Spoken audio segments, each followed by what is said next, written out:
الكريم أما بعد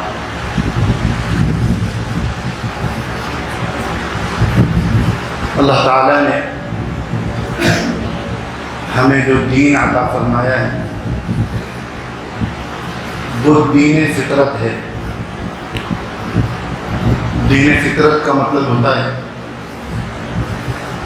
کہ ہمیں بھی اللہ نے پیدا کیا، نیچر کو بھی اللہ نے بنایا، تو ہمارا جو دین ہے وہ نیچر کے مطابق ہے، نیچر کے خلاف نہیں ہے۔ دوسری یہ کہ ہمارا یہ دین اسلام یہ ایک مکمل ضابطۂ حیات ہے۔ یہ جگہ بھی بڑے خالی ہے۔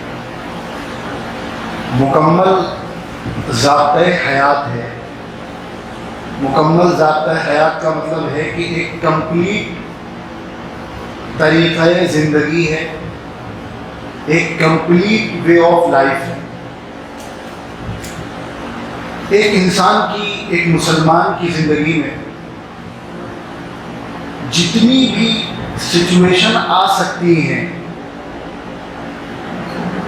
جتنی آ چکی اب تک اور قیامت تک جو بھی سچویشن آ سکتی ہیں، پھر وہ ایک تنہا آدمی کی زندگی کا معاملہ ہو یا کسی گھرانے اور خاندان کا معاملہ ہو یا کسی ایک پرٹیکولر علاقے اور شہر کے لوگوں کا معاملہ ہو یا تمام انسانوں کا اور تمام مسلمانوں کا معاملہ ہو، کوئی بھی سچویشن ایسی نہیں ہے کہ جس کو فیس کرنے کا اور جس کے سولو کرنے کا طریقہ اور اس سچویشن میں ایک مسلمان کو کس طرح زندگی گزارنی ہے، اس کا طریقہ اسلام میں نہ بتایا گیا۔ اسے کہتے ہیں اسلام ایک مکمل نظام حیات ہے، یعنی اسلام ایک کمپلیٹ وے آف لائف ہے۔ دنیا کا کوئی دوسرا مذہب ایسا نہیں ہے۔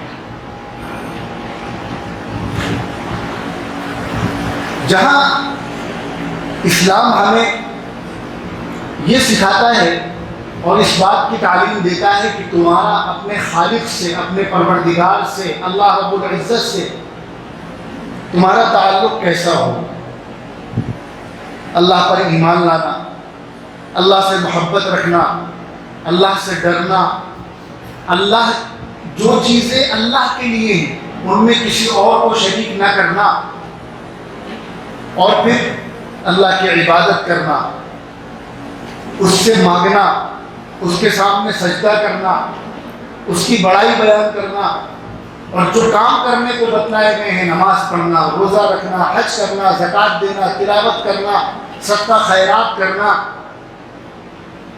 تسبیحات پڑھنا، جن کاموں کے کرنے کا اللہ نے حکم دیا ہے ان کو کرنا اور جن سے منع کیا ہے اس سے رکنا۔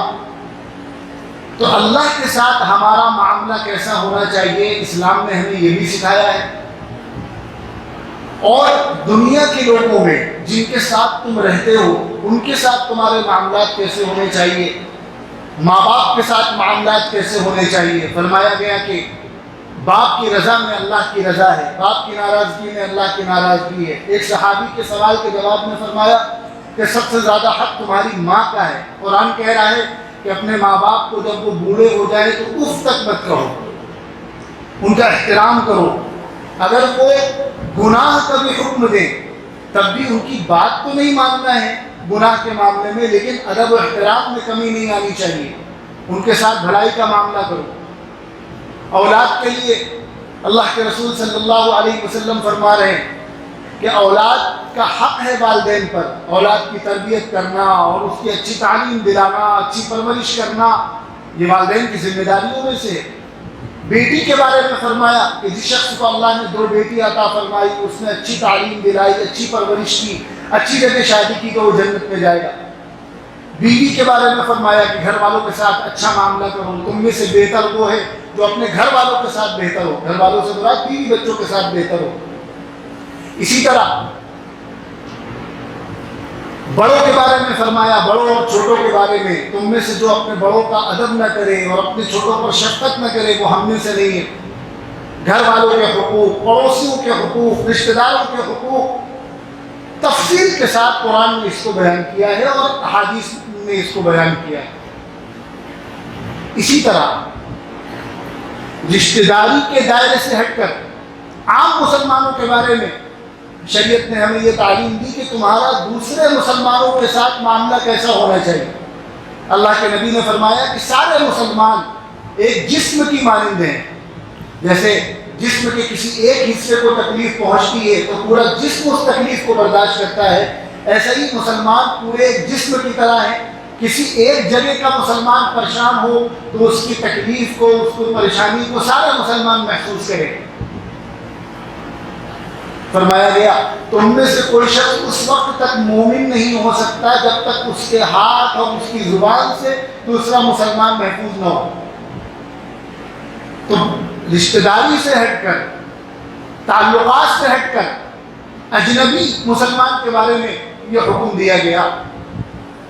اور پھر اس سرکل کو اور بڑا کرتے ہوئے اسلام نے تمام انسانوں کے تعلق سے، پھر وہ چاہے کسی بھی مذہب کے ماننے والے ہوں اور دنیا کے کسی بھی خطے میں رہنے والے ہوں، گورے ہوں کہ کالے ہوں، کسی بھی زبان کے بولنے والے ہوں، کچھ بھی کھانے والے ہوں، اگر وہ انسان ہے تو ان کے تعلق سے بھی شریعت نے ایک مکمل گائیڈ لائن ہمیں عطا فرمائی۔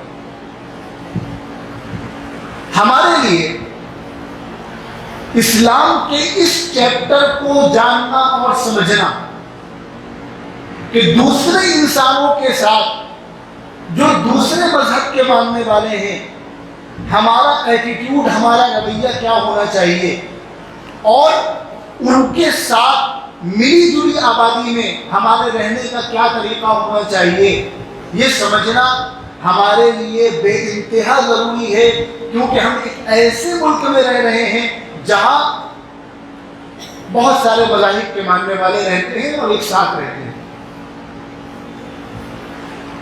ہم جب شریعت کا مطالعہ کرتے ہیں تو شریعت ہمیں یہ بتلاتی ہے کہ مذہب کے دائرے سے باہر نکل کر تمام انسانیت کا تصور شریعت نے ہمیں دیا ہے۔ اللہ کے نبی صلی اللہ علیہ وسلم تشریف لائے تو قرآن نے آپ کو رحمت للعالمین فرمایا، ہر عالم کے لیے رحمت بنا کر بھیجے گئے۔ آپ کو نبوت عطا فرمائی گئی تو فرمایا یا ایھا الناس انی رسول اللہ الیکم جمیعا، اے لوگوں، اے مسلمانوں نے کہا، اے انسانوں، اے لوگوں، میں تم سب کی طرف نبی بنا کر بھیجا گیا ہوں۔ تو حضور پاک صلی اللہ علیہ وسلم بھی سب کے لیے نبی ہیں۔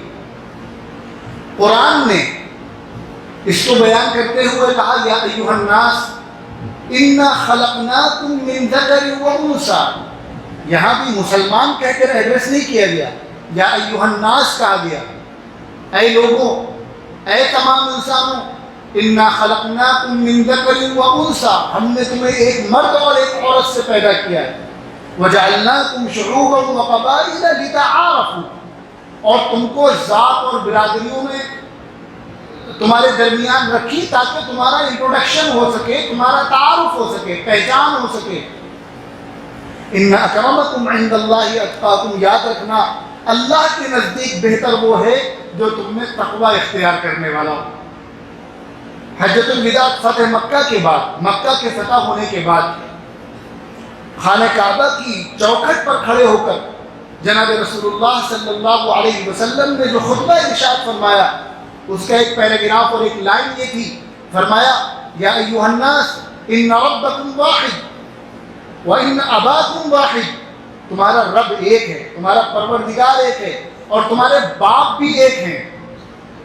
کلکم بنو آدم، تم سب آدم کی اولاد ہو، وآدم من تراب، اور آدم مٹی سے بنے تھے۔ ان اکرمکم عند اللہ اتقاکم، اللہ کے نزدیک سب سے معزز وہ ہے جو تم میں سب سے زیادہ پاک باز ہو۔ حضور صلی اللہ علیہ وسلم کے اس اعلان نے دنیا میں اچھے اور برے اور بڑے اور چھوٹے کا جو معیار بنا ہوا تھا ان سب کو مٹا کر سارے انسانوں کو ایک جگہ کھڑا کر دیا. کیا مالک کیا غلام، کیا امیر اور کیا غریب، کیا کالا اور کیا گورا، اور کیا عرب کا رہنے والا اور کیا عجم کا رہنے والا، اور کسی بھی مذہب کا ماننے والا، انسان ہونے کی حیثیت سے اللہ کے نبی فرما رہے ہیں کہ تمہارا پروردگار ایک ہے، تمہارے باپ ایک ہے، تم سب آدم کی اولاد ہو اور آدم مٹی سے بنائے گئے تھے، تو اس لحاظ سے تم سب بھائی بھائی ہو. ایک جگہ یہ بھی فرمایا کہ المؤمن المسلم اخو المسلم، کہ مسلمان مسلمان کا بھائی ہے، اور یہاں پر یہ بھی فرما رہے ہیں کہ آدم کے اولاد ہونے کی حیثیت سے سارے انسان بھائی بھائی ہیں. اسی طرح ہم یہ دیکھیں، ایک طرف ہم جب سیرت کا مطالعہ کرتے ہیں تو یہ دیکھتے ہیں کہ مدینہ منورہ آنے کے بعد حضور نے جنگ بدر کی، احد کی، الگ الگ جنگیں کی غیر مسلموں کے ساتھ. لیکن یہ غلط فہمی بالکل نہیں ہونا چاہیے کہ سارے غیر مسلموں کے ساتھ جنگ کی گئی، بلکہ وہ جنہوں نے دشمنی کی، جنہوں نے ذاتیاں کی، جنہوں نے ظلم کیے، ان کے ساتھ شریعت نے حکم دیا کہ اب تم ان کے ظلم کو روکو، ان کے ظلم کو ختم کرو.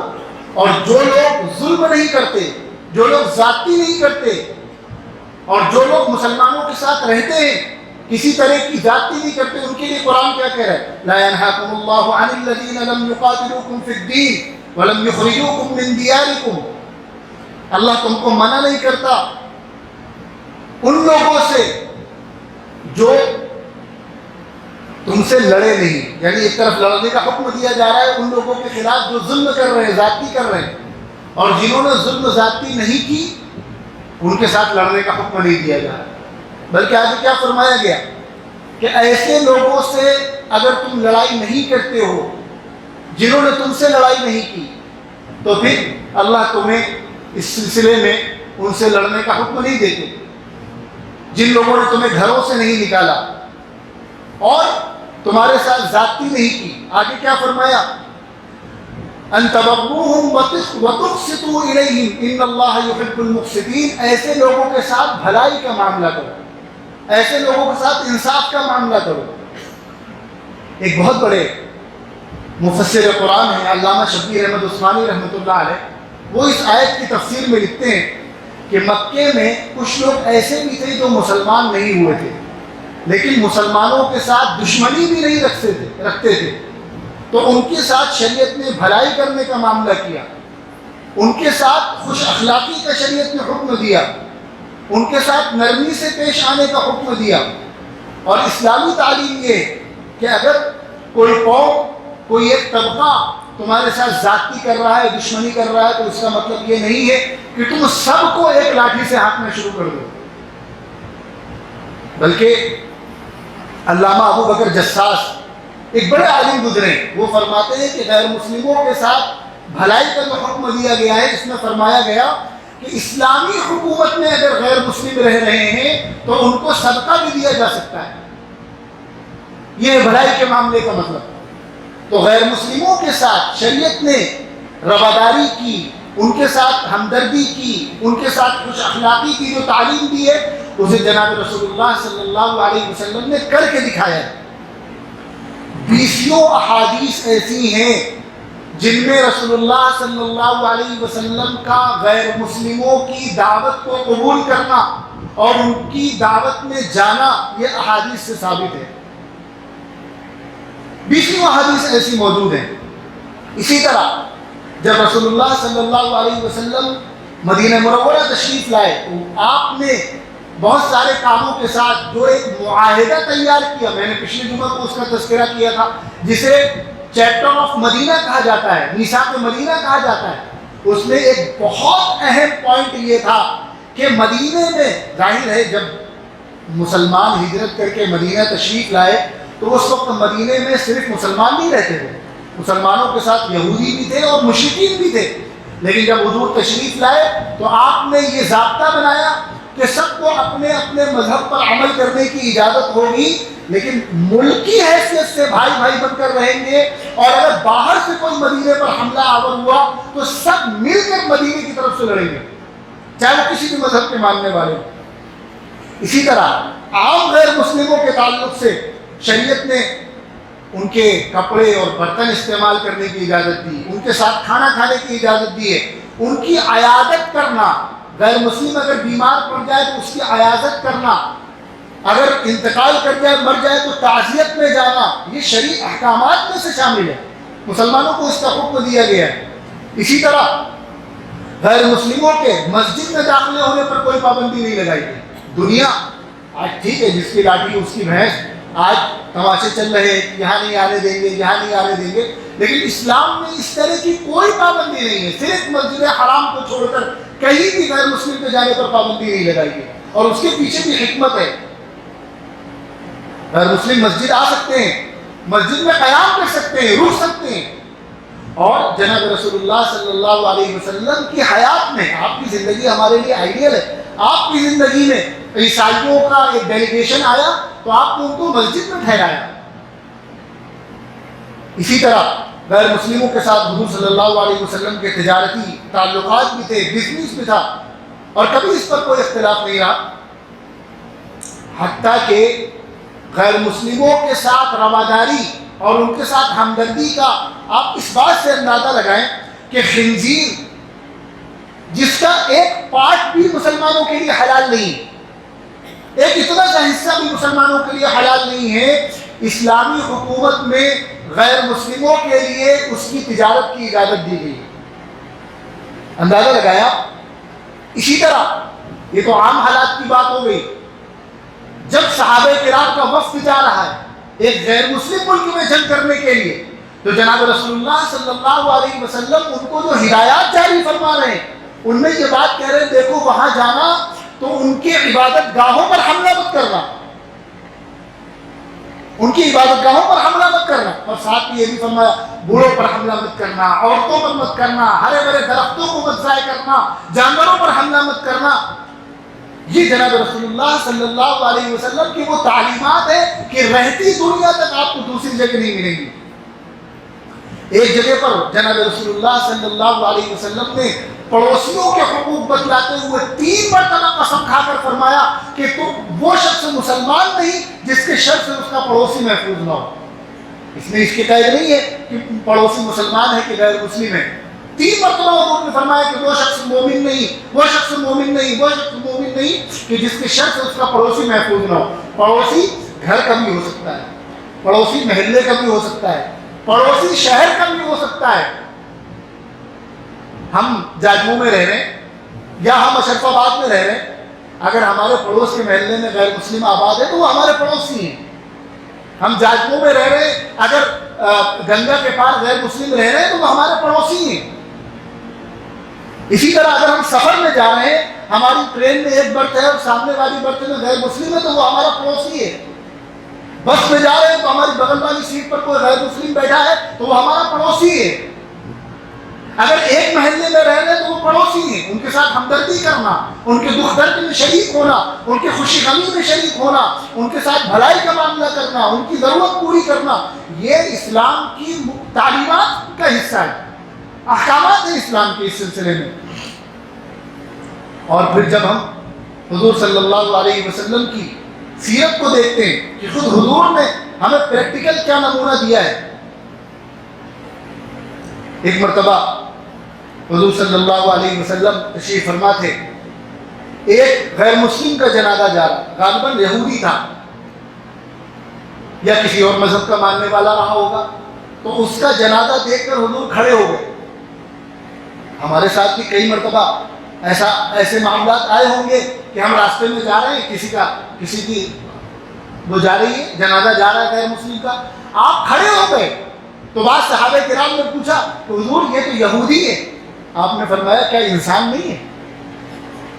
کتنی ہمارے لیے کیسی نصیحت ہے اس ایک جملے میں، ہے تو وہ بھی اللہ کا بندہ، ہے تو وہ بھی آدم کی اولاد، ٹھیک ہے، یہ اس کا اور اس کے رب کا معاملہ ہے کہ وہ ایمان نہیں لایا، لیکن ہم کو اللہ تعالیٰ نے جج نہیں بنایا ہے کہ اگر اس نے کلمہ نہیں پڑھا تو تم اس کے ساتھ، ہم کو صرف اتنا حکم دیا گیا ہے کہ تم صحیح بات اس تک پہنچا دو. وہ مانتا ہے تو ٹھیک، نہیں مانتا ہے تو اس کا معاملہ، وہ جانے، اللہ جانے. تمہیں جج بننے کا حکم نہیں دیا گیا. اسی طرح ایک مرتبہ ایک لڑکا، ایک یہودی لڑکا حضور صلی اللہ علیہ وسلم کی خدمت میں رہتا تھا، وہ بیمار پڑ گیا تو آپ باقاعدہ اس کی عیادت کے لیے تشریف لے گئے اور اس کی مزاج پرسی کی، اس کی خیریت پوچھی، اور اس حسن سلوک سے متاثر ہو کر وہ ایمان لے آیا. ہم جس ملک میں رہ رہے ہیں یہاں بھی 1000 سال تقریباً مسلمانوں نے یہاں پر حکومت کی ہے. آپ تاریخ اٹھا کر دیکھیں، بہت ساری کمیوں اور کوتاہیوں کے باوجود ایک چیز کا انکار کوئی نہیں کر سکتا کہ انہوں نے مذہب کی بنیاد پر ناانصافی نہیں کی. مسلم حکمرانوں نے مذہب کی بنیاد پر کبھی کسی پر ظلم نہیں کیا. ہاں آپ یہ کہہ سکتے ہیں کہ فلاں ظالم تھا، لیکن ظلم کی بنیاد مذہب نظر نہیں آئے گی.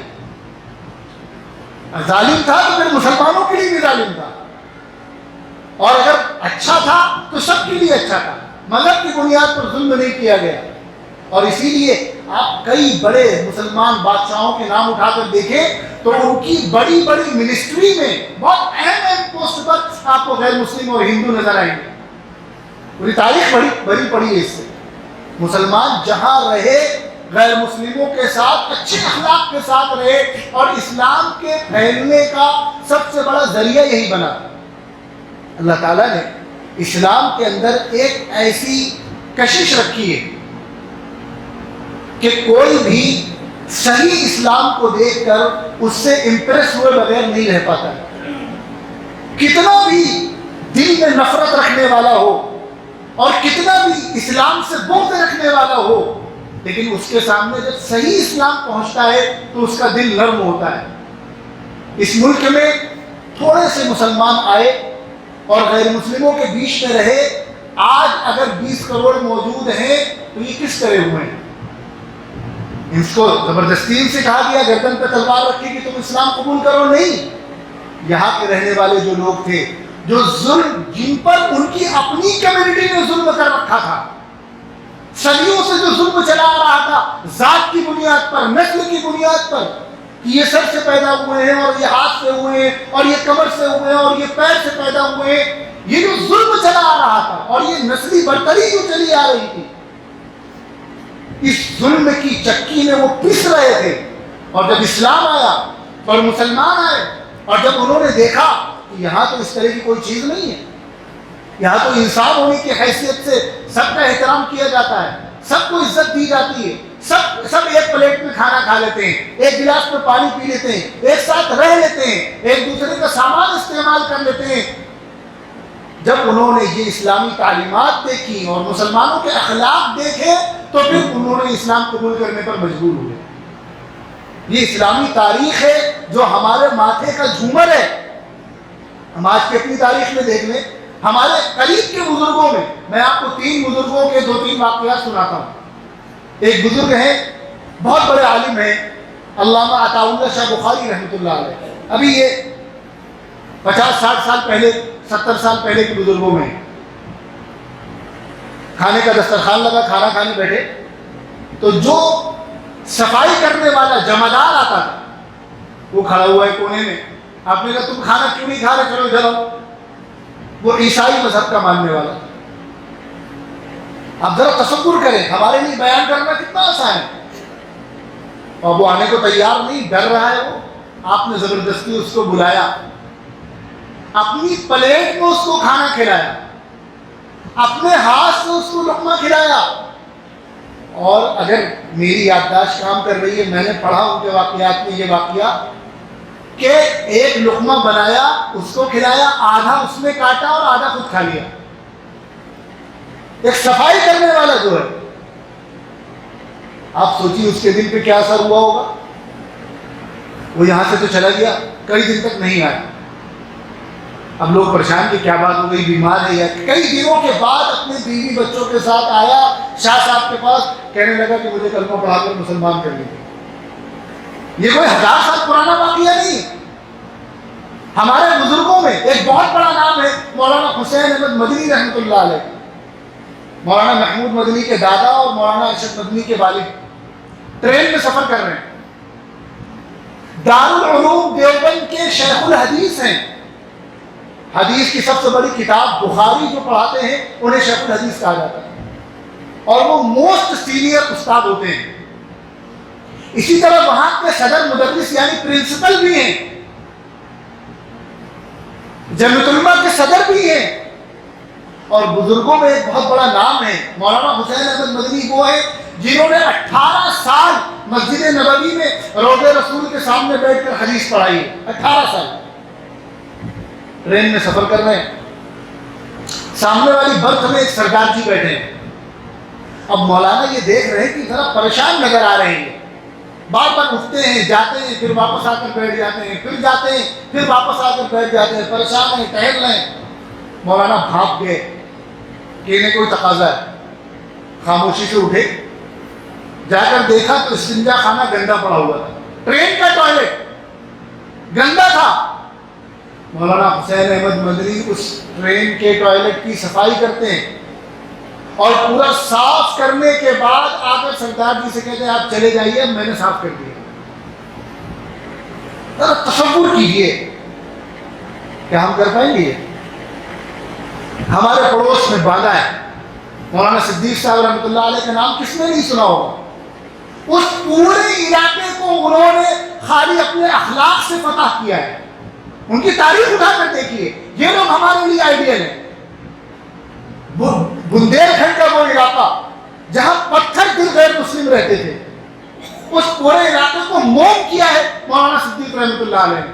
میں نے خود اپنے ماموں مفتی حذیفہ صاحب سے واقعہ سنا، کیونکہ انہیں بہت قریب سے مولانا صدیق صاحب کو دیکھنے کا اور ان کے ساتھ رہنے کا موقع ملا۔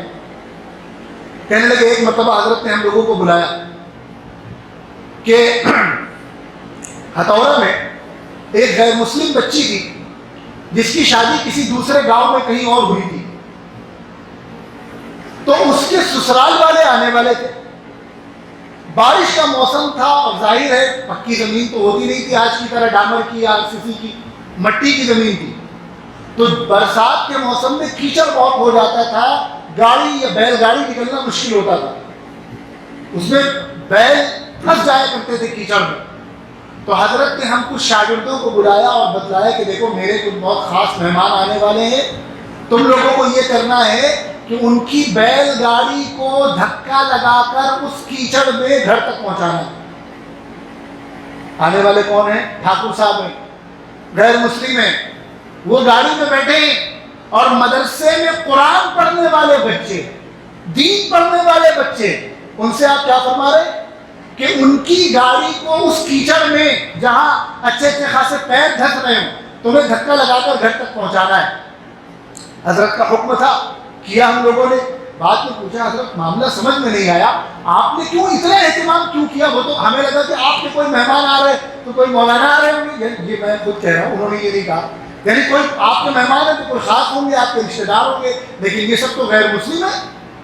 آپ نے فرمایا اصل میں بچی کا جہاں رشتہ ہوا ہے تو وہاں کچھ انبن چل رہی ہے، سسرال والوں سے کچھ جھگڑا چل رہا ہے، تو اس کے سسرال والے یہاں آئے ہیں بات چیت کرنے کے لیے۔ تو میں نے یہ سوچا کہ اگر ہم ان کے ساتھ اچھا معاملہ کریں گے تو شاید ان کا دل نرم ہو جائے اور اس بچی کا گھر اجڑنے سے بچ جائے۔ آپ تصور کیجئے، ایک جماعت ہے ہمارے ملک میں، ہمارے غیر مسلموں کی ایک جماعت ہے جسے دنیا کا سب سے بڑا سنگٹھن کہتے ہیں، نام لینے کی ضرورت نہیں ہے، آپ سب جانتے ہیں۔ اس جماعت کے ایک بہت بڑے ذمہ دار مدھیہ پردیش کا ستنا ضلع یا اس علاقے میں کہیں رہا کرتے تھے جو مسلمانوں کے سخت دشمن تھے۔ ان کی بیٹی کی شادی یا باندہ کے وہ تھے اور ان کی بیٹی کی شادی وہاں ہوئی تھی۔ مولانا کا اس علاقے کا سفر ہوا، دینی جلسے میں جانا ہوا بیان کے لیے۔ جلسے کے بعد آپ کہنے لگے کہ وہ جہاں میری ایک بیٹی رہتی ہے مجھے اس کے گھر جانا ہے. وہ جو ہر وقت مسلمانوں کو گالی دینے والا اور مسلمانوں سے دشمنی کرنے والا غالباً باندھا کا تھا، وہ اس کی بیٹی وہ دوسری جگہ پر بیاہی تھی، اس کا سسرال تھا وہاں پر، مولانا کا وہاں جانا ہوا تو آپ نے کہا کہ یہاں میری ایک بیٹی رہتی ہے، مجھے اس کے گھر جانا ہے. آپ اس کے گھر گئے، اس کو دعائیں دی، ہم ان کی دعا پہ گئے تو آشیرواد دیا.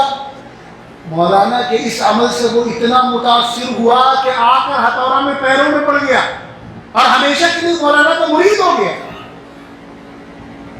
ایسے سینکڑوں واقعات بھرے پڑے ہیں. دنیا کتنی بھی نفرت پھیلائے، میڈیا کتنی بھی نفرت پھیلائے، اگر ہم کسی کے ساتھ اس طرح کا ہمدردی کا معاملہ کر رہے ہیں تو آپ مجھے بتائیے کیا وہ زندگی بھر کبھی بھی ہمارے ساتھ دشمنی کر پائے؟ ابھی کرونا کے موقع پر جتنا ہیوج لیول پر مسلمانوں نے مدد کی ہے غیر مسلموں کی، بیٹے نے اپنے باپ کا جنازہ چھونے سے انکار کر دیا ہے اور مسلمانوں نے اس کا انتم سنسکار کیا ہے. بیٹا باہر رہ رہا ہے، صرف ماں باپ فلیٹ میں گھر میں اکیلے ہیں، کوئی پوچھنے والا نہیں ہے. ان کی اپنی کمیونٹی کے لوگ کرونا کے ڈر سے پوچھنے کو تیار نہیں ہے اور مسلمان لڑکے جا کر ان کے گھر میں راشن پہنچا رہے ہیں، ان کی ضرورتیں پوری کر رہے ہیں.